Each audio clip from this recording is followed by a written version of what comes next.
Welcome back to another fantastic episode of the Sick Podcast Anvil Show. Why I got your attention. Make sure you subscribe, like, and share Facebook, Twitter, YouTube, and the X. Tonight, we're going to go do our mock draft 2.0. And then we're going to get into a little question and answer session. We got a special surprise. The Anvil crew will be doing some media work for Josh Downs this month on the 20th while he holds his first inaugural wide receiver camp. So we're going to get into that kind of expectations. And we're just going to have a lot of bit of fun. Anyways, Sammy, start me up. Turn up your volume. Because you're about to listen to the Sick Podcast. Anvil Show. Intercepted! Marlon Jackson! Marlon's got it! We're going to the Super Bowl! We're going to the Super Bowl! Marlon Jackson with the interception! He picked off Tom Brady! The sickest Indianapolis Colts podcast. It's gonna be sick. Anyways, while we've got your attention again, if you have subscribed to the YouTube channel, thank you. Thank you very, very much. Appreciate you. Your guys' support is what helps us grow. But if you haven't, I'm going to give you a little bit of motivation. Tonight, we got a signed Kenny Moore autograph photo of Kenny. If you are already subscribed to YouTube, you are automatically entered. If you haven't subscribed, all you have to do is hit that subscribe button. It automatically enters you. We will be drawing the winner the night of the draft. Anyways, we've got an awesome show for you tonight. Lots of fun. And we got a special guest, Mr. Adam J. All right, Sammy, bring him in. Let's get it going. Boy, you had to get that picture in him after Clyde left, huh? Yeah. I waited just until he left. He's still in the air, and I bring out the memorabilia to give away. And he'll be calling me halfway around the world when he sees that. Hey, you son of a bitch, we could have put that in the RV. Quit giving away all your shit. He's like, you could have sent that to me overseas, you fucker. Yeah, no kidding. Anyways, we got special guest, Mr. Adam J. How are you, sir? Just fine. How about yourself, fellas? Oh, Miss y'all. absolutely. Can't wait for football to get started. Miss you too, you beautiful bearded bastard, you. Oh, that's right. Anyways, boys, tonight we're going to jump into mock draft 2.0. And what I like about doing multiple drafts is you just really never know. You never really know who's going to be there, who's not. So doing multiple draft, damn, I just lost the word. Son of a bitch. It's going to be one of those nights. Scenario It's still on my tongue, but I can't get it out. Anyways. draft scenarios. There you go. Good enough. See, that's why we have him on here. He's a smart man. He's a smart man, Acosta. He is a smart man. All right. Any news anybody wants to get out before we get underway? I just want to say congratulations to the Purdue Boilermakers for at least showing up for 2/3 of the game, man. Zach Edey is a one-man show, and I think that they got showed that when the players don't all come together and get open. I mean, UConn definitely did a great job defending the perimeter last night and shut all that noise down for the Boilermakers. But congratulations to them for even being there. It's a big tournament, and to make it is a victory in and of itself. So congratulations. It really is. So only 2 schools can do it once a year. No, it's not Colts related, but it is Indiana related. So It's Indiana related. Yeah, got to keep the love in the Hoosier State. All right. Back to Colts. Adam, we're going to start with you. Round 1. You're the GM. All right. Now that was the rules that I wanted to make sure everybody knew. We are each our own GMs. We're not trying to guess what Chris Ballard's going to do. We're not going to try to guess any of that stuff.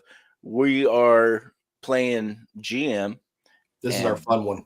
This is what we want to make happen. Adam, round 15. You are on the clock, sir. You mean pick 15, round 1? That's what I said. No, it was not. Shut up. Nobody likes a smart ass. Me being the GM, all right. I went ahead and I traded back. Ooh. Oh, he traded back. Me personally, I like the youth at corner that we have, and I don't want to get any younger. I don't see fixing a weakness that we all seem to share on some shape or form, the opinion that we're young at corner. I don't see us fixing that by getting younger. Okay, so I traded back with the Green Bay Packers from 15 to 25, and in return, I got 25 and 46. Okay, so with my 15th overall pick, I took Chop Robinson, edge, Penn State. 15 or 26? Or 25. At 25. I'm sorry. I took Chop Robinson. Edge rusher first round. I like it. He was still there in your mock? Yep. At 25, he was still there. I believe Wiggins was there too.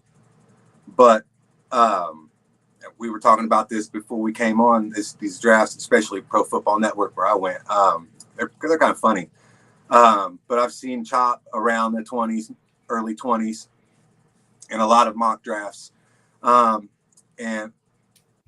the raw talent that the kid possesses, his size, 6'2", 254. He had an RAS at 9.72. We know Ballard loves his RAS scores, don't he?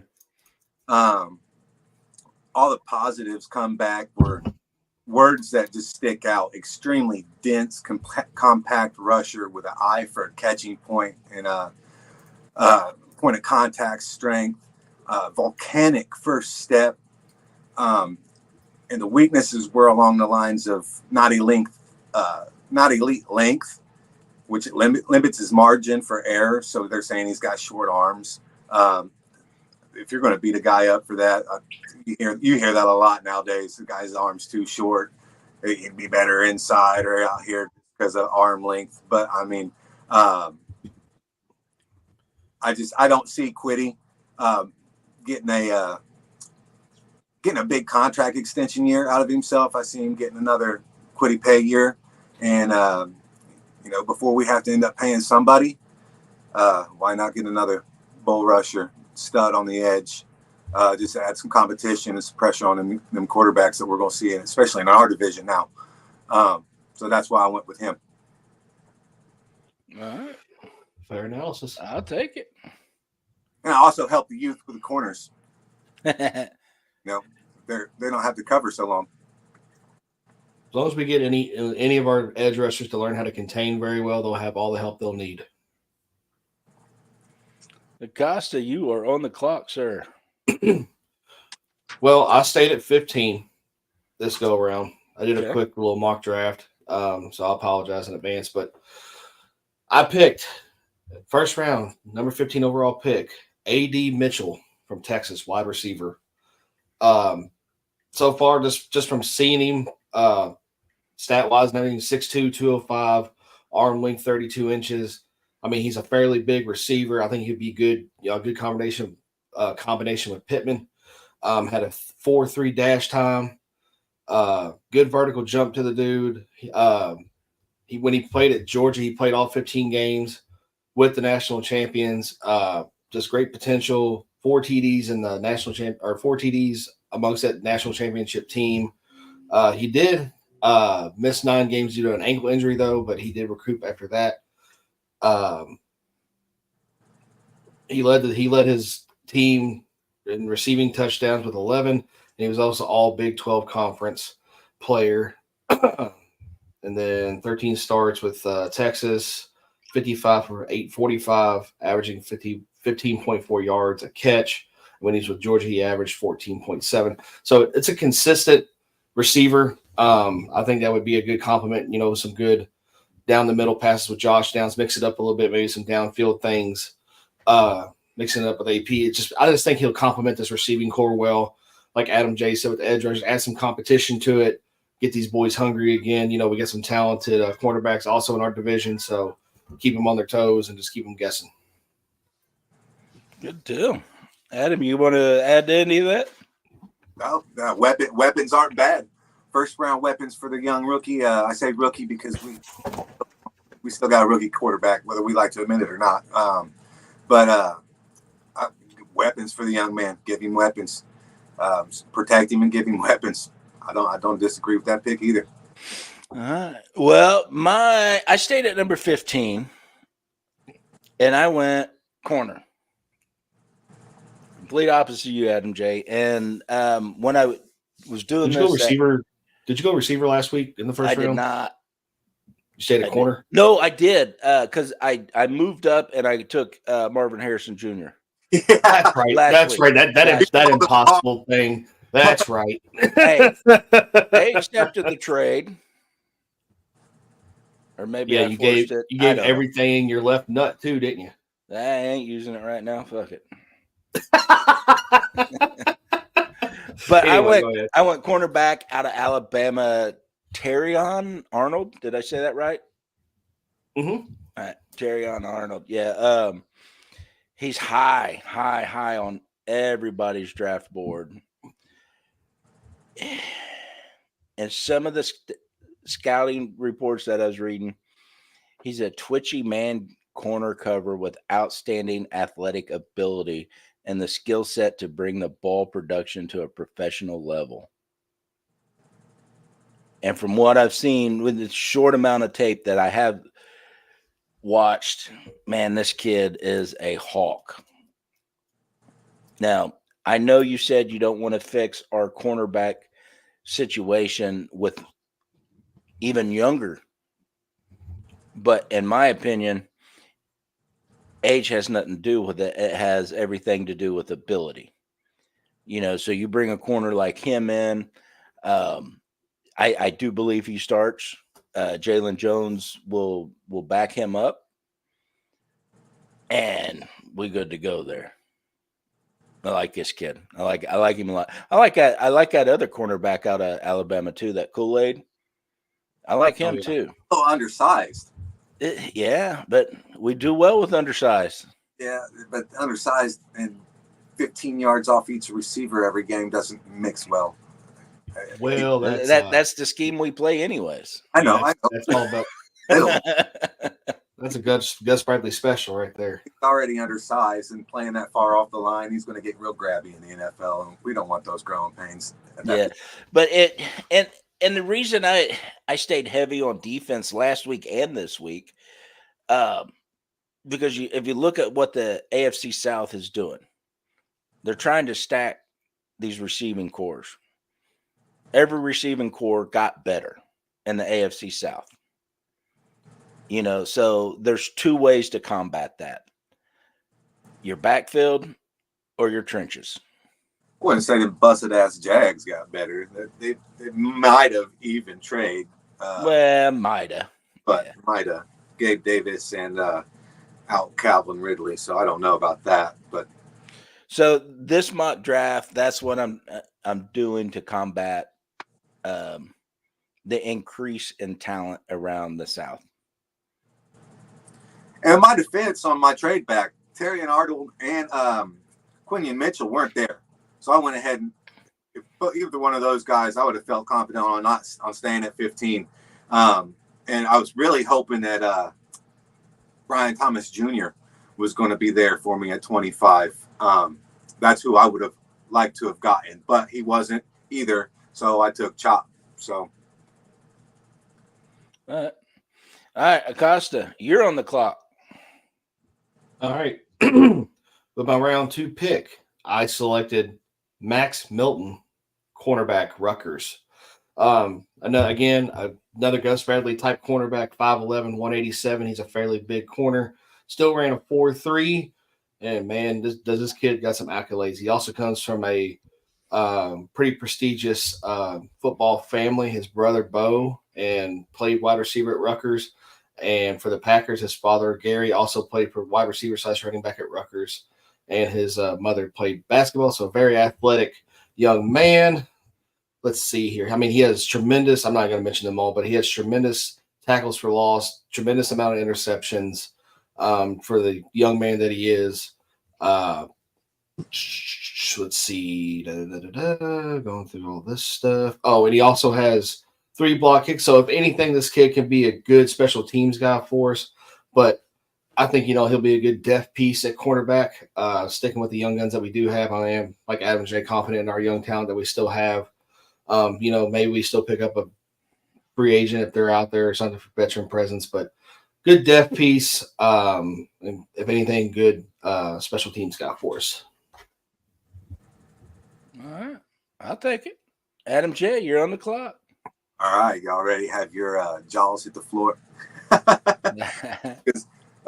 With my 41st pick, first pick of the second round, I took Jordan Morgan, tackle from Arizona. Oh, moving a lineman. Yeah, I went with the lineman. And I did my homework on him before I took him. And actually, one of his weaknesses is why I took him. It says with his middling length, now he's 6'5", 311, has an RAS of 925. Okay, so he's an athlete. All right, so I went ahead and I snatched him up. But what really got me on this guy was with one of the weaknesses on him. I'm not 100% sure why it's even a weakness. It said, what with his middling length, imperfect hand usage may be better at guard. Okay, so the kid can play 2 positions. That's my thought.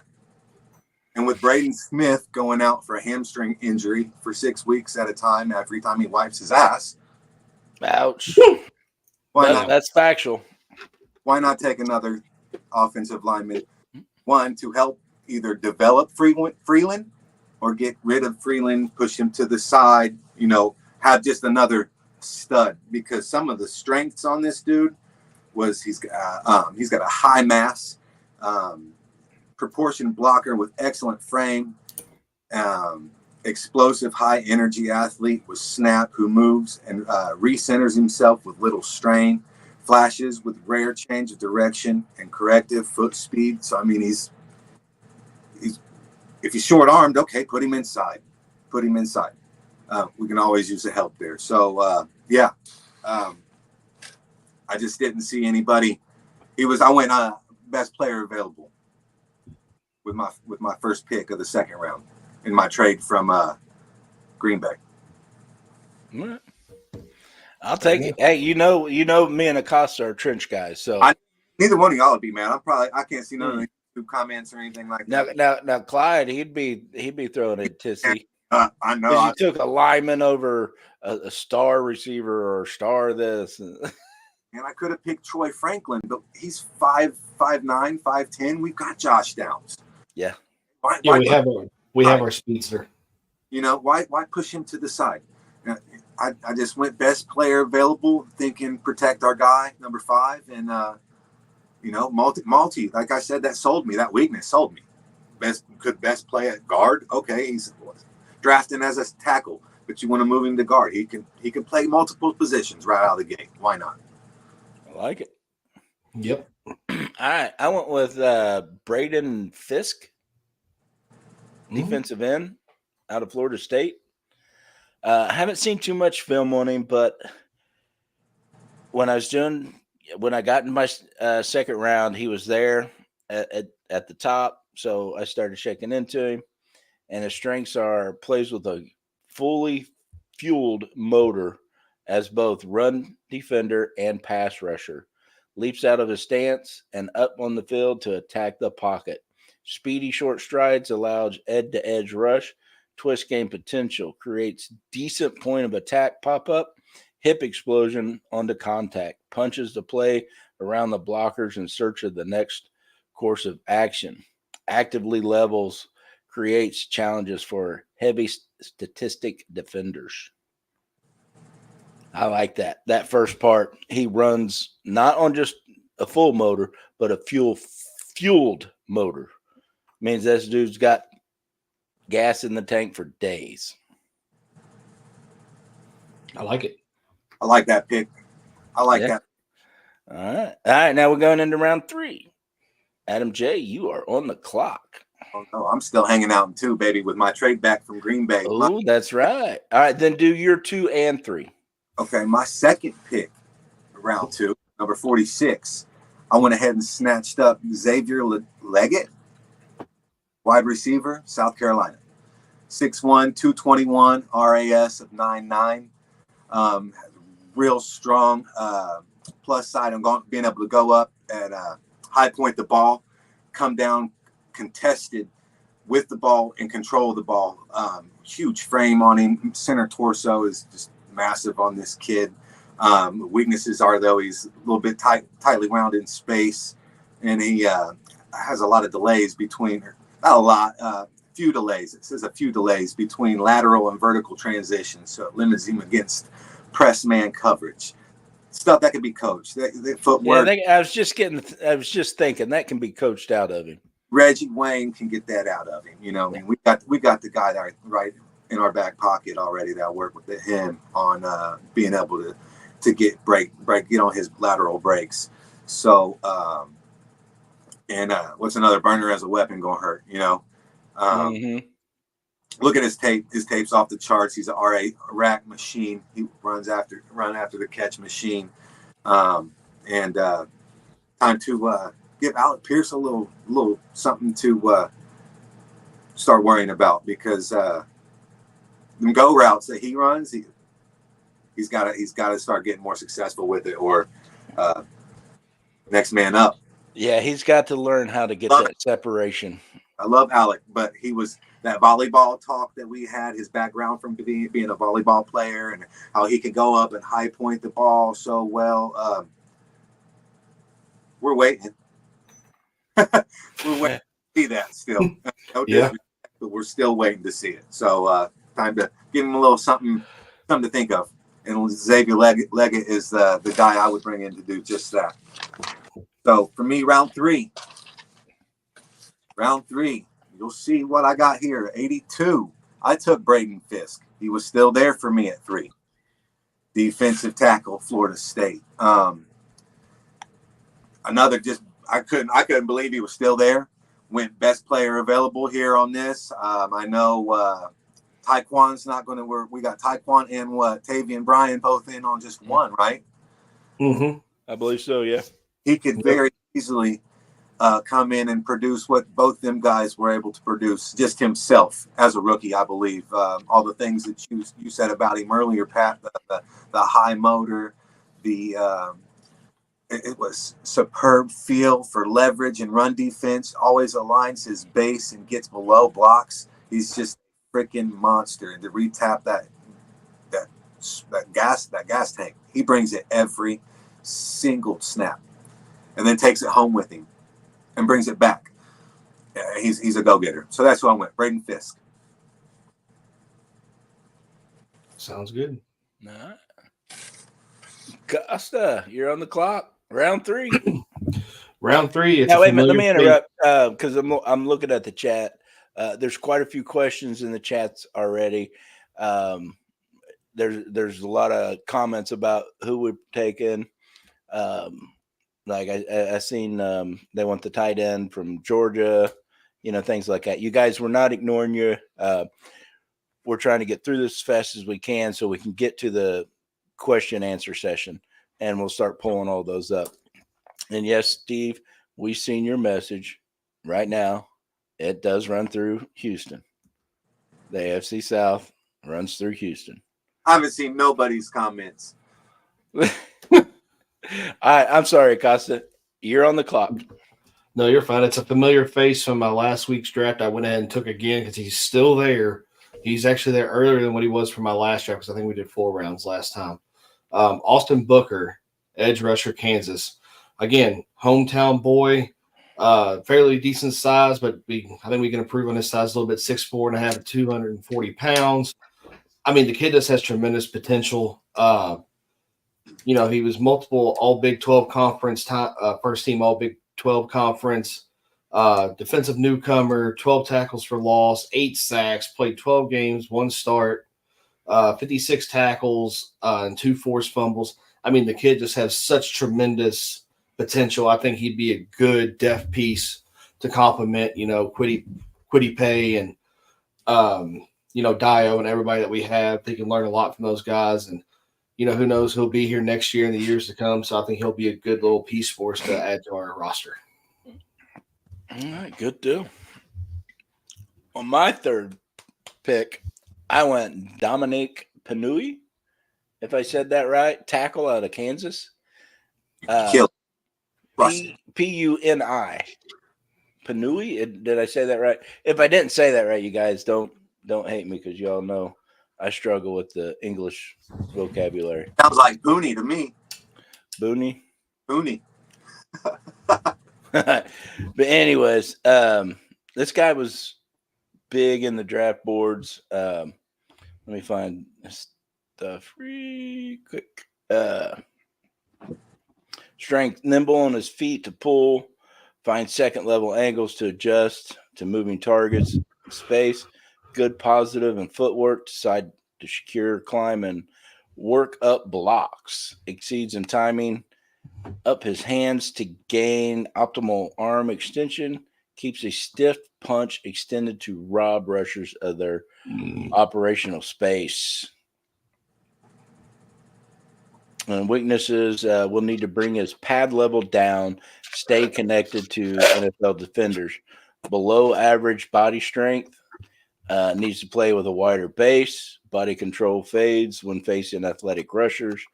Gets jolted and knocked off balance by power on the edge.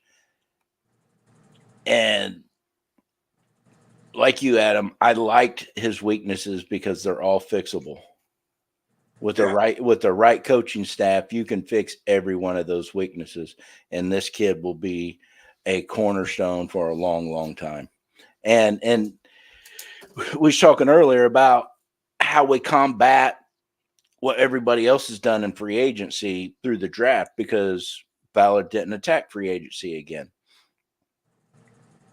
So I went heavy on defense first couple of rounds. If you see, I chose a very talented corner and a very explosive defensive tackle. So we talked about how do you disrupt what these other teams are going to be trying to do. One, you put a lockdown corner on them, and two, you pressure that quarterback, throws everything off. And then with this third pick, I went with tackle because, like you, I just see Braden Smith getting hurt, wiping his ass. Now he's out 2 or 3 games, and Anthony's getting hit. We can't have that. We learned our lesson. We took our lumps with luck.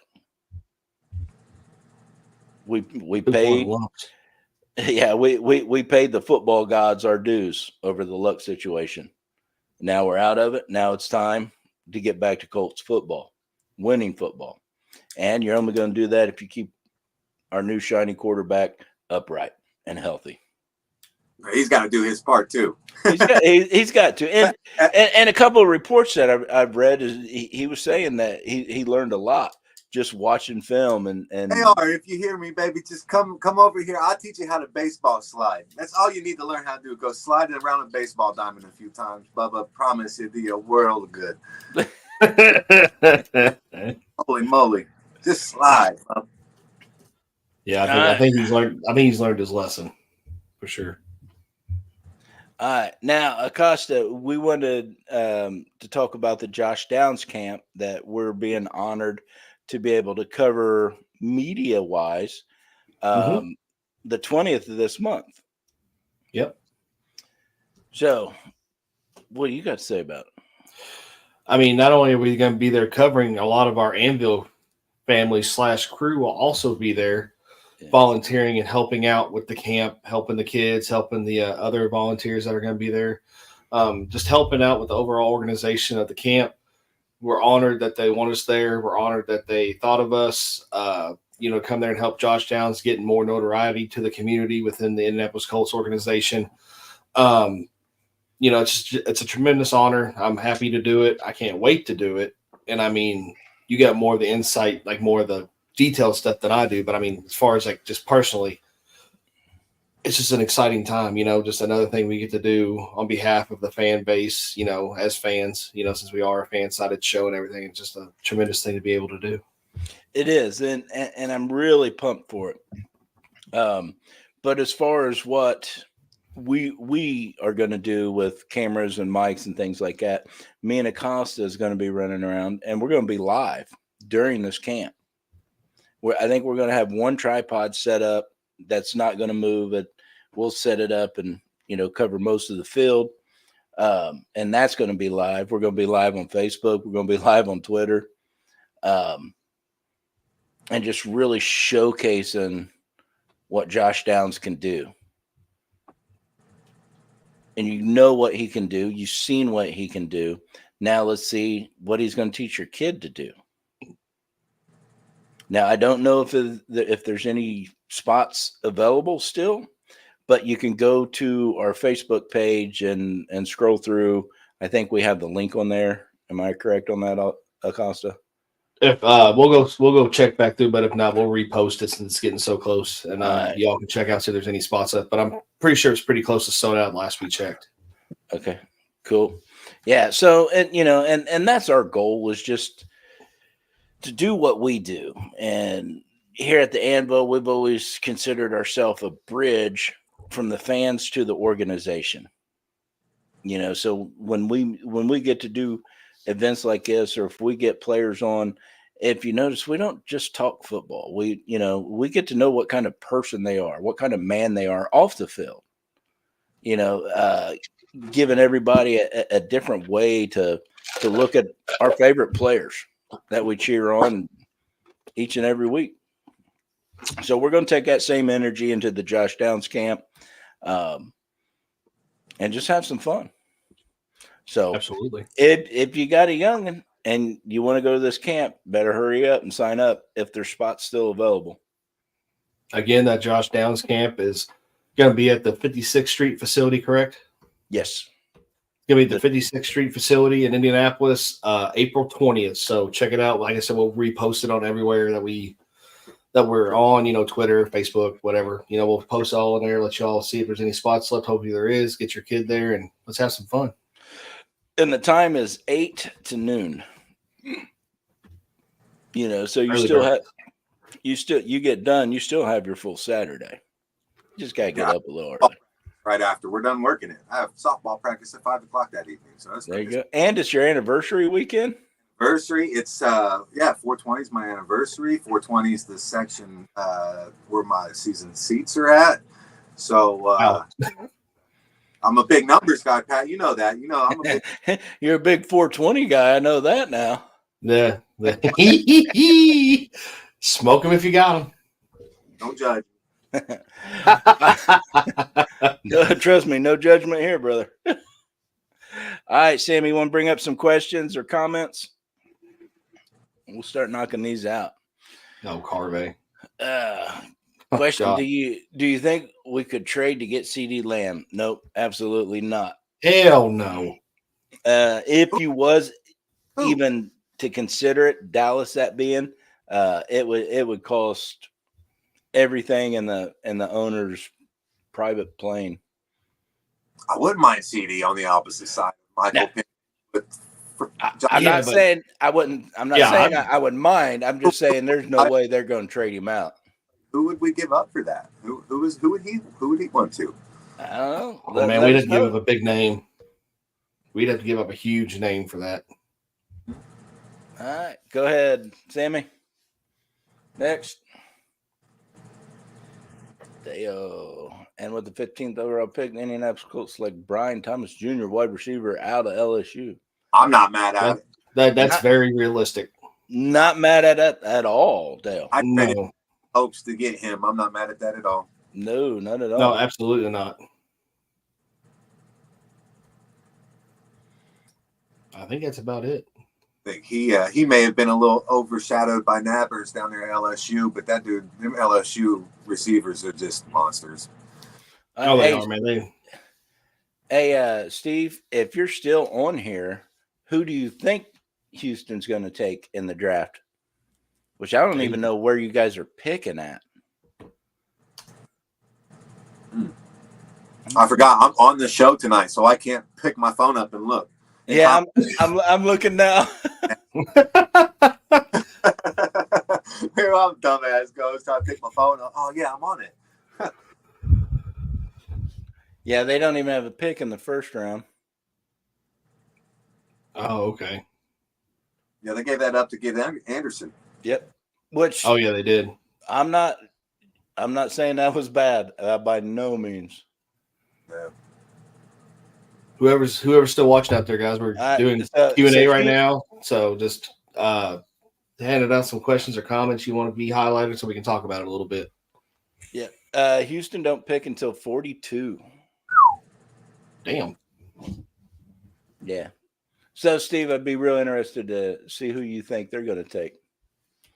Who else? We got more in there. Brian Holiday, Booker from Kansas, is an exciting pick. Brian, I will have to go look him up. I don't know a whole lot about him.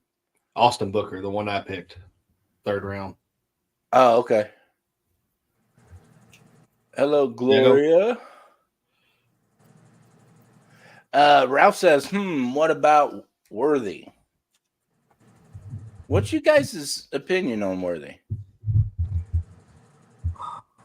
Go ahead, Adam. Record-breaking speed to me screams injury-prone. You see John Ross, I believe that's who it was, Josh Ross, the Ross kid that played for the Bengals, come out just a few years back. Yeah. The record for where's he at? Mm-hmm. I mean, he come out, had all that speed, had good hands and all the drills. And when he wasn't blowing a tire, trying to get past an NFL corner, get past the NFL secondaries and the defense is designed and schemed up to stop his speed, he was hurting himself trying to do it. Where's he at? Me personally, I just think we see where that kind of speed ends up more times than not. Tyreek Hill is an example in all of it. Yeah, but he's a freak of nature. Yeah, but we're not. That's like when I doing most of these mock drafts, I see him still available late 2nd round, early 3rd. So when I see that, then I see his speed, it immediately makes me think that's a special teams guy. That's a kickoff punt returner. Like that Dante Hall back in the day for the Chiefs. Yeah. Mm-hmm. A little number. Now, I mean, I'm not saying that's a bad thing because that's one part of the game that doesn't get exploited enough, if you ask me.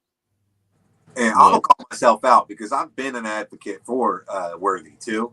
But just the more I think about it,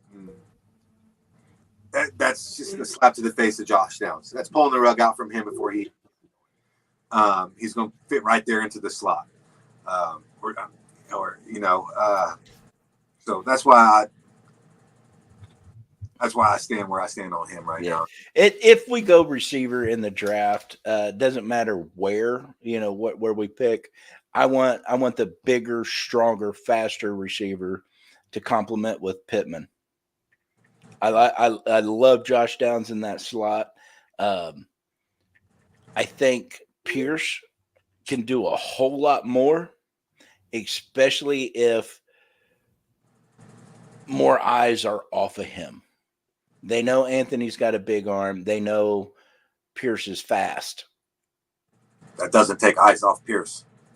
No, it don't. But if you send him out as a decoy several times and you're getting big chunk plays out of your big receivers, that will. And then boom, then you drop it deep. He's had some of them though, and he's not come up with more than half of those opportunities he's been given. Well, this is his 3rd year. Yep. I think he can come around. I think it's. I hope. I think it's there. He's definitely got the right coaching staff. I'm not ready to give up on Pierce yet.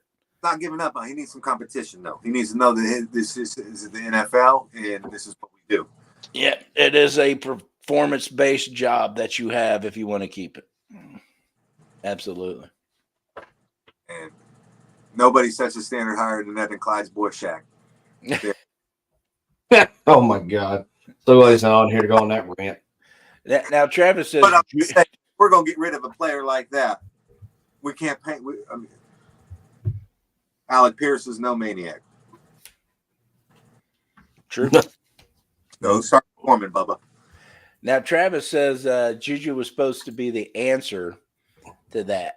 And going back to our cornerback, the conversation that me and Adam was basically having on our picks. And you're right. And Juju is the answer for that. He proved he's the answer. Got to keep him healthy so we can keep him on the field. But there's more than one corner position. There's two sides of the field. Was I disappointed in Jalen Jones last year? No.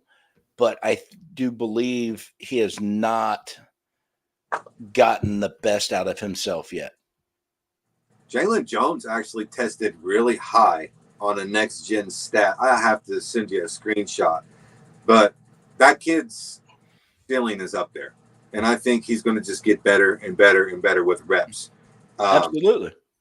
But I wouldn't set him to the side just yet. I'll let him. Dude, definitely not setting him to the side.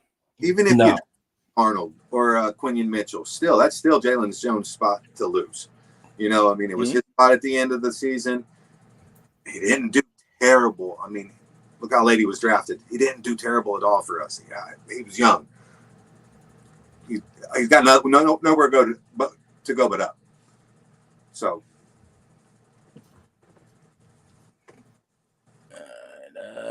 Am I missing anything here? I don't think so. No. All right. I don't see any other questions. All right. Well, gentlemen, I absolutely appreciate you jumping on here, talking a little bit of football with us, having some fun. And that is the fun. And I'm going to remind everybody for mock drafts, remember, it's for fun. We're not actual GMs. We don't have actual insider information. So just have fun with it. We'll get better. Yeah. We'll have fun. And again, Adam, thank you for joining us there, big guy. Love seeing you. Thank you guys for having me. I appreciate the opportunity, man. I look forward to doing it again. If y'all ever want me to come on, man, just let me know. It was fun. Oh, it's not a matter of if, it's when, Bubba. True. Love all y'all. See y'all this season, man. Anvil up, baby. Yes, sir. All right, Sammy, get us out of here. And that's a wrap. Hope you don't miss us too much until next time. Follow the Sick Podcast and Bill Show on YouTube, Instagram, Facebook, Google Play, and Apple Podcasts.